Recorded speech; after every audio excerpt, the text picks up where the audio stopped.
Hey Kaiju fans, so today we'll be taking a look at this 2004 Godzilla Final Wars version from Bandai. This content is brought to you by Kaiju Kingdom Collectibles. We have a website that we sell only Kaiju products, and as you can already tell, I'm a true Godzilla fan and I'd love for others to be able to share in that enjoyment, so that's why we sort of started the shop. So yeah, we'll go ahead and take a look at this guy. Okay, so I think for those who've seen Final Wars, this is probably the Godzilla who's the most action-packed. Like, the way he moves is unprecedented in terms of the Japanese series Godzilla. I think you can make a case that the 98 Godzilla was equally nimble, but I don't consider that a very good movie at all. In fact, I think it's terrible. So as a Godzilla purist who only likes Toho Godzillas, this one was such a departure for me in terms of the action, as well as his nimbleness and his ability to fight.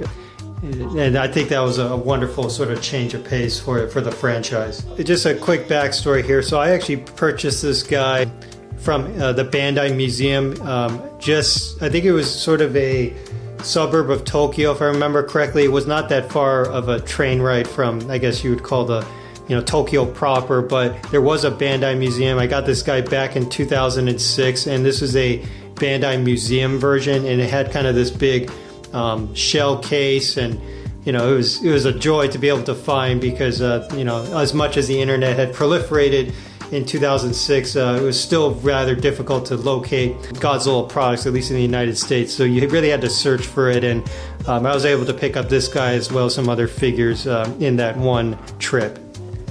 Okay, now moving on to more about the figure itself. Well, yeah, this guy is nimble. Everything about him speaks to that. If you look at his leg, he's got pretty long, kind of boxer-like or Street Fighter kind of legs, if you will. So if you've seen any of the Final Wars movie, you know how nimble he truly is. And if you look at his arms, they're actually quite long, and they're muscular and thin, like a fighter would be. And in addition to that, the tail is actually pretty long as well, and just his overall, his build is that of a fighter. And yeah, I think his neck and his head are also very indicative of that as well. Now, if you kind of look at the spines here, I would say that for a run of figures that was before really X Plus came along and started making kind of higher quality out of the box Godzilla figures, this probably to me was one of the gold standards as far as I was aware of, because obviously you kind of have the toys that would be just your typical Bandai in the range of, let's say, $20 to $30 or $40, and they would have the tag. But in this case here, this one actually had a pretty big shell case, and I think it ran about 8,000 yen, if I remember correctly, give or take. So it was certainly, they would consider it like more of a museum quality. So if I were to equate this to something a little bit more contemporary, it'd probably be akin to the Ichibansho series, or maybe somewhat of the SH Monster arts that are also made by Bandai, although the current ones are a little bit more flexible, so you can kind of pose them, whereas this one's a little bit more static.